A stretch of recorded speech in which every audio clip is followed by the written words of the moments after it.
This is a recording of Sigurd the Volsung, Part 2.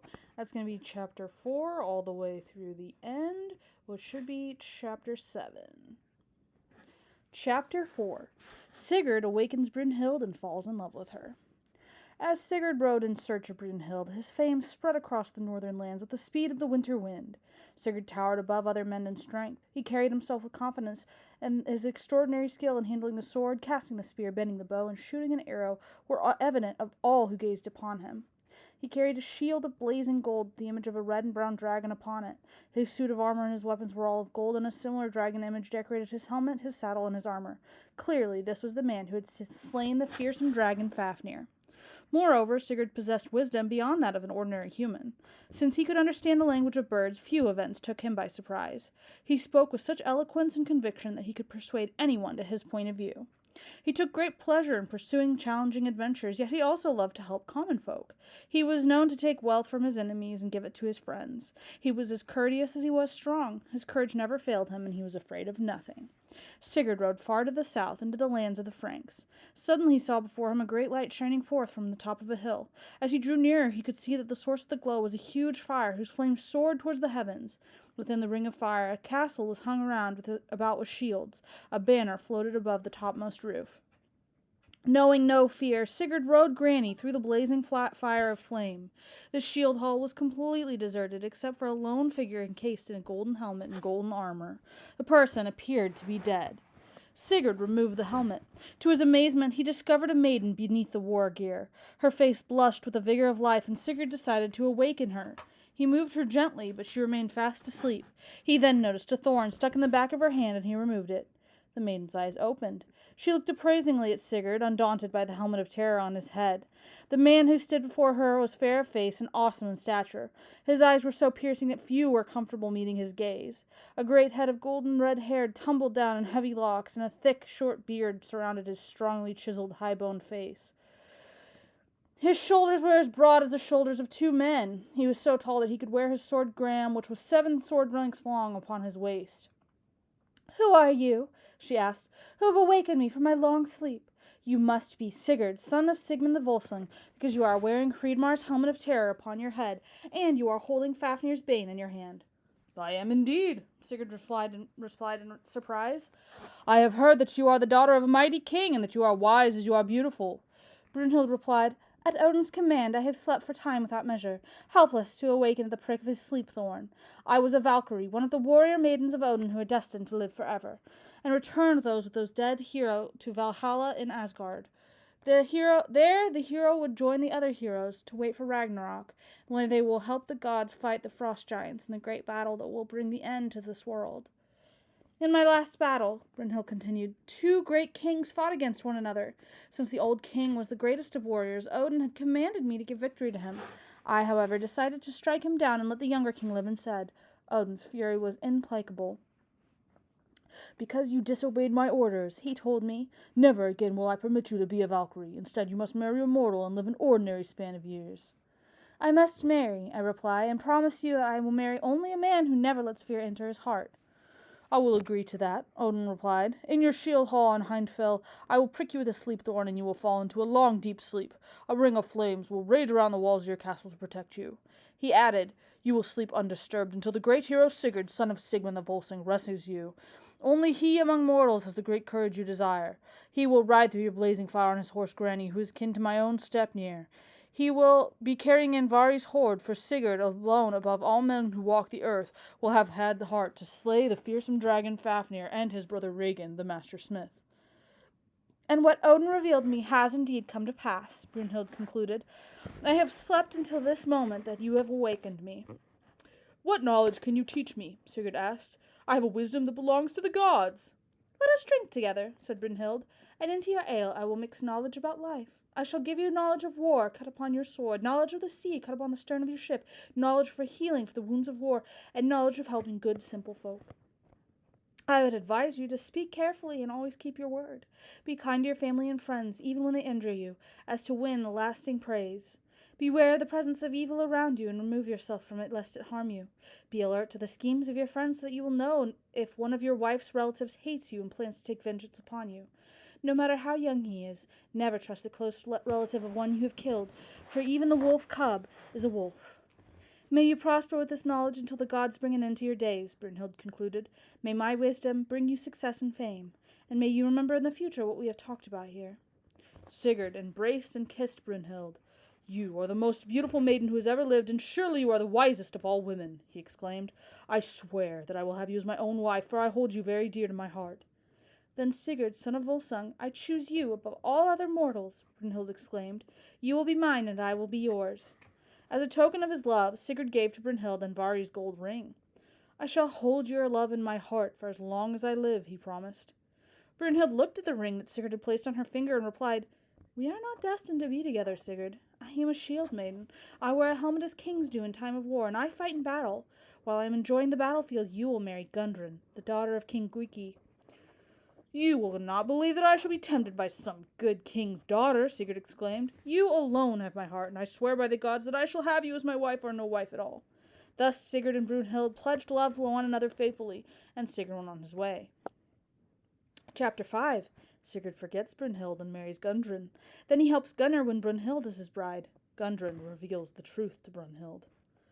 After a journey of many days, Sigurd came to the palace of King Gwiki, who ruled a kingdom south of the Rhine River. In addition to their beautiful daughter Gudrun, King Gwiki had his fierce-hearted wife, Queen Brunhild, had 3 sons, Gunnar, Hogni, and young Guttorm.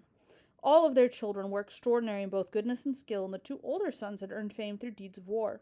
When one of the nobles saw Sigurd in their town, he immediately went before King Gwiki and said, I have seen a man who in form is like a god riding into our town. Not only does he surpass any man I have ever seen, but he is wearing gold armor, carrying golden weapons, and riding a horse that is far greater than any other animal of its kind. King Gwiki left the palace to welcome Sigurd and invite him to stay with them. Before long, the king treated Sigurd like his own son. Gunnar and Hogni treated him with the best of brothers, and Queen Brunhild decided that he would be the perfect match for husband for Gudrun. In addition to being impressed with his great wealth, King Gwiki's family loved Sigurd because he was such a good human being. He was kind, loving, loyal, and generous. Sigurd often spoke of his love for Brunhild, so Grimhild decided that the only way to win Sigurd for her daughter was to make him forget her. She accomplished this by giving Sigurd a drug to drink. As he drank it, she said, Consider us to be your family, Sigurd. Gwiki, Gunnar, Hogni, and I shall now swear that we are father, brothers, and mother to you. The potion caused Sigurd to forget Brunhild entirely. Sigurd had spent 5 seasons with the family when Queen Grimhild said to her husband, Sigurd has the greatest of all hearts. Moreover, he is trustworthy and helpful. His strength makes our kingdom more powerful. Therefore, give him our daughter in marriage, and with wealth to spare and the right to rule what he chooses. Then he should be content with us forever. Gwiki replied, Usually a king does not have to offer his daughter in marriage. Suitors apply to him for her hand. Yet I would rather offer her to Sigurd than accept the suit of any other noble. So it came to pass that Sigurd was offered both power and the beautiful and good Princess Gudrun. He accepted with great pleasure. The older members of the family again swore oaths of brotherhood, and the royal wedding was a time of special joy for all. With King Gwiki's sons, Sigurd pursued the arts of war, returning home victorious and bearing great treasure in addition to glory, honor, and fame. He gave the part of Fafnir's heart that he had saved to Gudrun to eat, and she became even more wise and kind. Now that her daughter was happily settled in marriage, Queen Grimhild turned her thoughts to her son Gunnar. Surely Brunhild is the best choice for you, she told him. I suggest that you set out to win her and take Sigurd with you. Gunnar knew of Brunhild's beauty and fame, so he immediately agreed. In high spirits, Gunnar, Hogni, and Sigurd approached Brunhild's father. When Gunnar asked for her hand in marriage, her father replied, Brunhild will wed only a man whom she freely chooses. In order to win her, you must go to her castle on Hinfell and ride through the wall of roaring flames around her golden shield hall. When the brothers arrived at the castle, Gunnar could not make his horse ride into the flames. No matter how he spurred and struck him, the horse would rear and tear and withdraw. So Gunnar said to Sigurd, My horse will never carry me through the fire. Will you lend me Granny? Sigurd did so willingly, but Granny would not take one step with Gunnar on his back. Granny will carry none but you, Gunnar exclaimed. Let us practice the art of shape-changing that my mother has taught us. Make yourself look just like me, and in my name ride Granny through the flames and win Brunhild for me. Meanwhile, I will remain here, looking just like you. Having no memory of Brunhild and their love, Sigurd agreed to the adventure. He assumed Gunnar's shape, climbed upon Granny, and took his sword in his hand and spurred Granny into the heart of the raging flames. As Granny passed through the fire, the flames roared with an even greater fury and stretched their fiery fingers to the heavens above, while the earth shook beneath the horse's feet. Nonetheless, Granny carried Sigurd safely through the blaze. When Sigurd dismounted and entered Brunhild's palace, the warrior maiden was sitting in the great hall with a helmet upon her head, armor encasing her body, and a sword in her hand. She looked at him and asked, "Who are you?" "I am Gunnar, son of Gwiki," Sigurd replied, "and I have come to claim you as my wife, for I have spoken with your father and have ridden through the flames that surround your hall." "Do not speak to me of marriage, Gunnar," Brunhild replied, "unless you are the best of all men who walk upon the earth. You will have to combat all who would be suitors of mine, and I am reluctant to give up the life of a warrior, which I so enjoy." "That may be so," Sigurd as Gunnar replied, "but you swore a sacred oath that you would marry the man who rode through the ring of flames around your hall, and I have done so." Brunhild then accepted the man she thought was Gunnar, and they exchanged rings as a sign of their love. Brunhild gave Andvari's ring to Sigurd, and Sigurd gave her a ring of Gunnar's to wear in its place. Sigurd then spent the next 3 nights with Brunhild. Since he was wooing her for Gunnar, Sigurd neither kissed Brunhild nor embraced her. Although they shared the same bed each night, Sigurd placed his sword between them. He told Brunhild that he could marry in no other way, and she did not question him. Upon leaving Brunhild's castle, Sigurd had to spur Granny through the wall of flames once again. Then he and Gunnar exchanged shapes and rode to tell Brunhild's family of the news. Later, Brunhild visited her brother-in-law and said, "A king who claimed to be named Gunnar rode through the flames that surround my hall in Hindfell. I have promised to wed the man who possesses Andvari's hoard and who will ride Grani through the ring of flames that surround my shield hall, but I know that only Sigurd could do this, for only he, of all the men who walk the earth, has the courage in his heart to have slain the fearsome dragon Fafnir." Brunhild continued, "Is it Sigurd whom I love, and Sigurd whom I pledge to marry? Now what do I do about Gunnar? Rather than marry him, I would prefer to remain chief over 1/3 of your army and spend my time defending your kingdom." Brunhild's brother-in-law replied, "You must marry Gunnar, for you cannot prove that he did not ride through those flames. Besides, Sigurd has married Gudrun, Gunnar's sister. What is past is dead. You cannot revive it. Only the present and the future are important. If you wish to keep my friendship and avoid my anger, you will forget Sigurd and marry Gunnar." So it came to pass that a second great wedding feast was held in the hall of King Gwiki to honor the marriage of Brunhild and Gunnar. The new couple appeared to be very happy. As the celebration ended, Sigurd's memory returned to him. Although he remembered the promises he made to Brunhild, he never revealed by look, word, or deed that he had ever seen her before. He loved Gudrun and Gunnar, and above all he wanted peace among the members of his adopted family. All was well until one day when Brunhild and Gunrud went to the Rhine River to bathe. Brunhild immediately walked in the river upstream of Gudrun. "I deserve the fresh water for rinsing my hair, because my father is greater than yours, and my husband is more valiant than yours," she said. "Gunnar is known for many famous deeds, not the least of which was riding through the wall of flames from my castle in order to win my love. Your husband's deeds are certainly no match for that." Gudrun waded upstream past Brunhild and angrily replied, "I suggest that you remain silent instead of criticizing my husband. In fact, it is my right to wash my hair upstream of yours. You are foolish to demean your first love. All who have tongues to speak acclaim Sigurd as the most courageous man in the world has ever known. It was Sigurd who killed Fafnir and Regin. Those valiant deeds gave him the right to Andvari's hoard of treasure." Brunhild replied, "Well, it was Gunnar, not Sigurd, who rode through the raging fire that surrounds my shield hall, and that took more courage than the slaying of Fafnir." Gudrun laughed and said, "Brunhild, do you really think it was my brother who rode through those flames? Only Sigurd could have done that. He wooed you in Gunnar's name and shape, because Gunnar could not do it himself. You gave Andvari's ring to the man who shared your bed, and he gave it to me. If you do not believe me, just look at my hand. I am wearing the ring that my husband originally gave to you." Brunhild recognized the ring immediately and became as pale as a corpse. She returned to the palace in silence and remained silent all evening.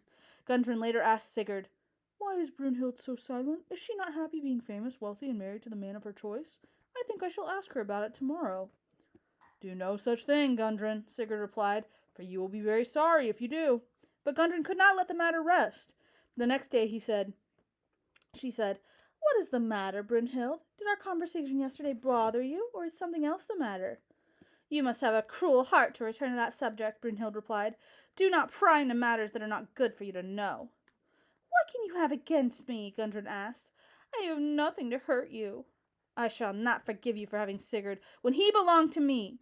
Gunnar may be wealthy and strong, but Sigurd killed the fearsome dragon Fafnir, and that is a greater deed than all of Gunnar's deeds. And Sigurd, not Gunnar, rode through the ring of flames that surround my shield hall." Brunhild added, "Your mother is to blame for the entire matter. Sigurd forgot me because she gave him a drugged drink." "That's a lie!" Gudrun exclaimed angrily.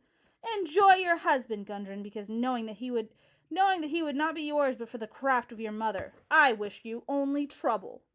That night, as Gunnar lay asleep, Brunhild left the palace. Over the snow-capped mountains and the ice fields she wandered, letting evil thoughts inflame her heart. Sigurd lies in bed, embracing Gundren, his queen, while I must live without love and without his treasure, she said to herself. My only joy will be revenge. Chapter 6. Brunhild persuades Gunnar to slay Sigurd. He arranges for Gundren to perform the deed. Gundren becomes an unwitting accomplice to the treachery. When Brunhild returned to the palace, she retired to her room and lay there as if she were close to death. Gunnar was concerned about her health and pressed her to see what was wrong. At first, Brunhild remained silent. Finally, she asked, Gunnar, what do you do with that ring I gave you? I promised to wed the man who possessed Fafnir's hoard and who rode the horse Granny through my flaming ring of fire. That man could only have been Sigurd, for he alone of all the men to walk the earth has the courage in his heart to have slain the young, fearsome dragon Fafnir. You, Gunnar, she added, have performed no great deeds in your life. What mighty treasure have you won? You may be a king, but you are not a noble leader. You have the courage of a dead man. I promised to marry the most noble man alive, and when I married you, I broke that oath. Because Sigurd is not mine, I shall cause your death, and I shall reward Grimhild's treachery with the most evil of gifts, for never has a woman lived more vile than your mother. Gunnar quietly replied, You are an evil woman who speaks with a poisoned tongue. You are criticizing a woman who is far superior to you. She has not spent her life killing folk, but has earned the praise of all. I have never performed evil deeds in secret, as your mother has, Brunhild replied. However, my heart overflows with a wish to kill you.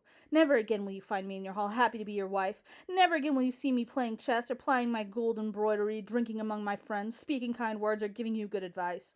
My heart is filled with sorrow that Sigurd is not mine, and never again will there be love for you in my heart. Brunhild left her bed, tore her needlework to shreds, and opened her doors and windows with so her sorrowful wailing could be heard far and wide. For 7 days and 7 nights she remained alone in her room, refusing food and drink and all offers of companionship. One by one, Gunnar, Hogni, and the servants tried to reach her heart, but Brunhild's sorrow and anger were implacable. Finally, Sigurd said to Gundren, I fear that evil winds are blowing upon us. As Brunhild remains aloof in her room, in her heart she is plotting dreadful deeds against me. Then please go talk with her, Gundren replied, weeping. Offer her gold. Surely treasure will calm her grief and soothe her anger. Sigurd went to Brunhild's room, threw off her bed coverings, and exclaimed, Awaken, Brunhild, you've slept long enough. The sun is shining, so let happy thoughts push grief from your heart. How dare you come before me, Brunhild replied. Of all who live upon the earth, I hate you the most, for you have been the most unjust to me. What evil spirit possesses you that you blame me for treating you cruelly? I have never had an unkind thought about you. You freely chose the husband that you have. No, Sigurd, said Brunhild. I did not choose to wed Gunnar. He did not ride through my ring of flames. You did. I thought I recognized your eyes when I saw Gunnar standing before me in my hall. The Norns blinded me that what was good and what was evil, and so I accepted Gunnar in spite of my doubts. My heart has never loved him, although I have done my best to hide my true feelings. It was you who killed the fearsome dragon Fafnir and rode through the blazing fire for my sake, not Gunnar. Brunhild, it is true that I am not your husband, and yet you are wed to a famous man. Gunnar is the noblest of men. He has killed great kings, and he loves you with all his heart. You cannot buy such love with a hoard of treasure. How is it that you cannot love him? Why are you so angry? My heart sorrows that a sword is not yet smeared with your blood, she replied. I fear you do not have long to wait, Sigurd said. We two are destined to enjoy life only a few more days upon this earth. It is all the same to me, said Brunhild. Since you betrayed me, I do not care whether I live or die. I urge you to live and to love both Gunnar and me, Sigurd exclaimed. I shall give you all my treasure if you will but live.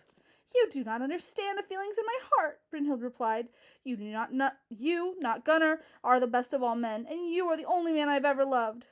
I loved you better than I loved myself, Sigurd replied, and I love you still. However, I became the victim of Queen Grimhild's craft and lost you. It was not until after Gunnar married you that my memory of you returned, and then my love for you had returned as well. My heart sorrowed that you were not my wife, but I made the best of it. After all, I lived in a royal household with a loving wife, and we were all together. I have no pity for you, Sigurd. Your tale of love and sorrow over plight comes too late to warm my heart. I swore an oath that I would marry the man who rode through my ring of flames, and if I cannot keep that sacred oath, I choose to die. I cannot stand the thought of your death, Sigurd exclaimed. If it comes to that, I will leave Gundren and marry you. No, Sigurd, it is too late. I will not have you or any other man. Without you, power and wealth mean nothing to me. Life means nothing to me, and I will choose to die. With no more words to be said, Sigurd left Brunhild. His heart was so heavy with grief it swelled. The pain burst the iron rings on his chainmail shirt. He did not tell Gunnar of Brunhild's anger or his own grief. When Gunnar next saw Brunhild, she said to him, Ugh. Sigurd betrayed both you and me by sleeping with me when, in your shape, he rode through the ring of fire to win me for you. In this offense, Sigurd must die, for he committed it. Or you must die, for you permitted it. Or I will die for the shame of it. Unless you agree to slay Sigurd, I will cause you to lose your wealth, your land, and your life. I will then return to my family and spend the rest of my days overcome with sorrow. As Brunhild expected, Gunnar could not see beyond the tale she chose to tell him. All day long he sat with a heavy heart, pondering what he should do. His heart was torn between his love for Sigurd and the oath of friendship they had sworn, and his love for his wife and the loyalty he owed her. Finally, he realized that he could not live with the shame of his wife's leaving him.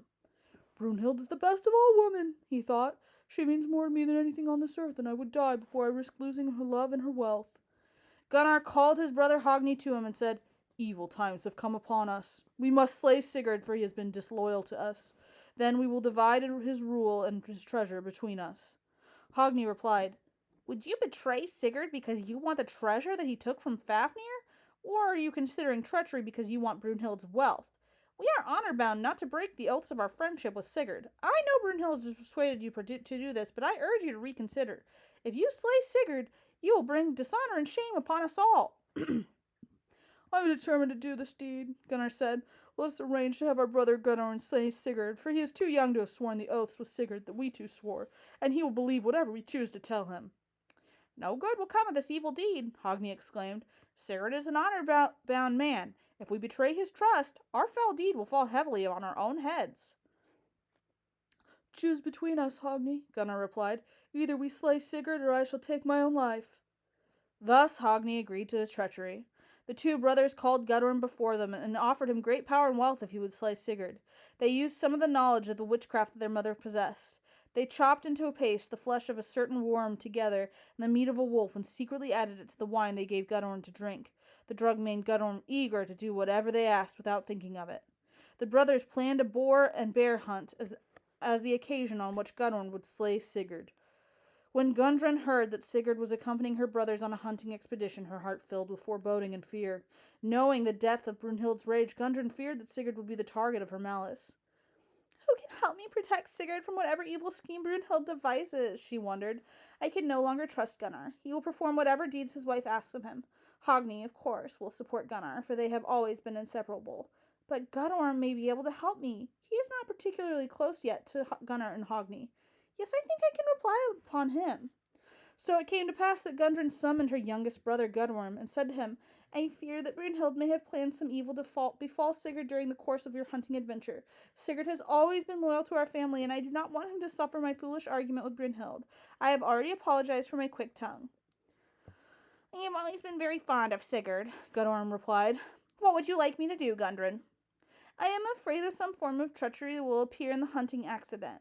Gudrun replied. I would like you to remain at Sigurd's side and guard him for me. Therefore, she continued, I shall confide in you a secret that Sigurd has shared with me alone. When he slew the dragon Fafnir, he became covered with the monster's blood, and from that time forth, wherever the blood touched my husband, no weapon could harm him. However, as the blood from Fafnir's gaping wound enveloped Sigurd, the wind blew leaves off a nearby linden tree, and one of those leaves stuck between his shoulder blades and warded off the bath of hot dragon's blood. I fear that in some form of treachery, Sigurd will be shot in his one vulnerable spot and killed. If you will sew a design to Sigurd's jacket to mark the place where the leaf lodged, I promise to keep my eyes upon that spot, Gudrun replied. Oh, thank you, said Gudrun. I will add a leaf of red silk to the design of Sigurd's embroidered hunting jacket. It will stand apart from the rest because you will know its color, and it will blend in with the larger design so that only you and I will know its special meaning. Gudrun's fears continued to torment her. By the morning of the hunting expedition, she was frantic with worry. Oh, Sigurd, she cried, last night I dreamed that 2 boars chased you over the meadow, and blood from your wound painted all the flowers a deep red. Please do not join this hunt. I fear that someone will try to kill you. Nonsense, dear Gudrun, Sigurd replied. I am going with your kinsman, and you know as well how well we love each other. I know of no one who hates me, nor anything that I have done to cause such hatred. Be at ease. I shall be back with you in a few days.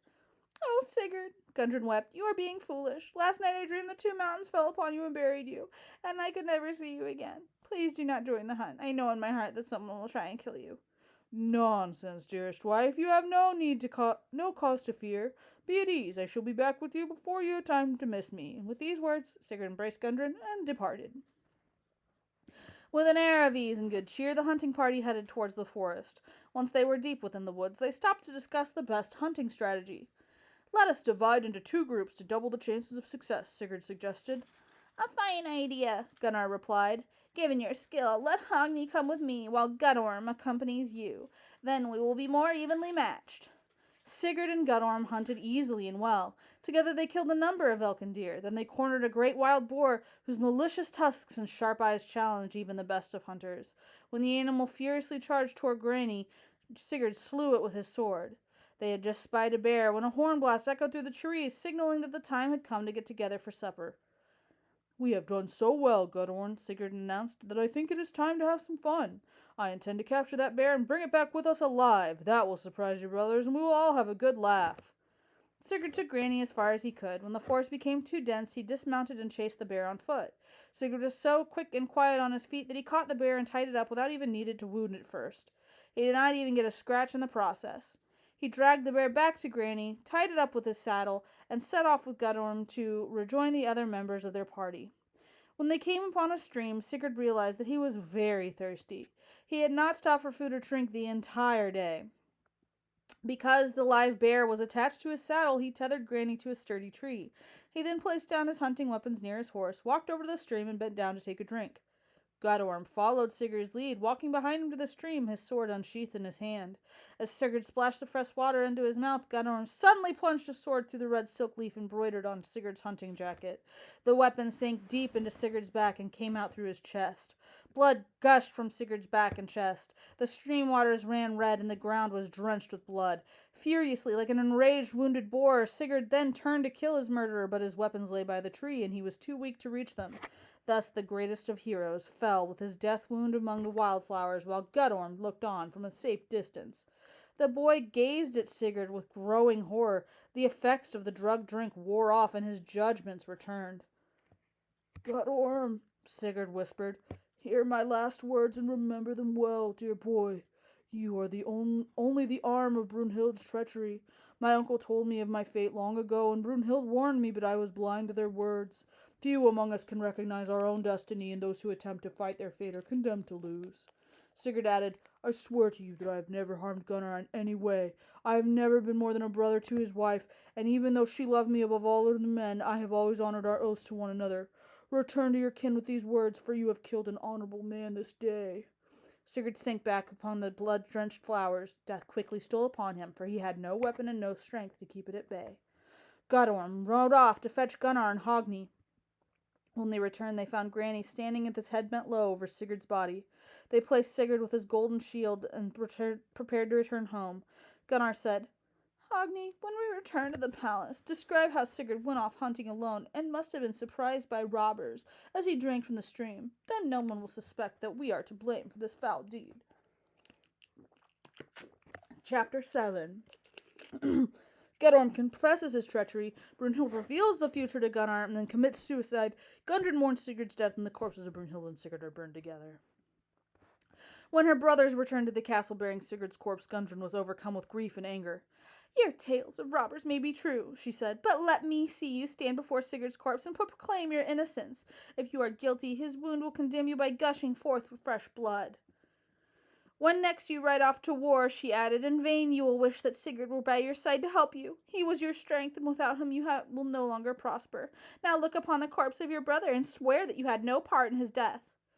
Guttorm replied, Enough of false words. As Sigurd bent forth to drink from the stream, his back was towards me, and I struck him through the leaf that you had embroidered on his hunting jacket. I was doing my brother's deed, dear sister, and Sigurd blamed Brunhild but Sigurd blamed Brunhild. Sigurd's dying words proclaimed his innocence, but he swore that he was never false in any way to you, Gunnar, and that he was never more than a brother to Brunhild. Alas, that you, my dear brothers, have brought this sorrow upon me, Gundren cried. For breaking your oaths of love and friendship, may your kingdom become a wasteland. May Sigurd's gold drag you to your deaths. It is an evil day when Sigurd rode upon Granny to join you in the courtship of Brunhild.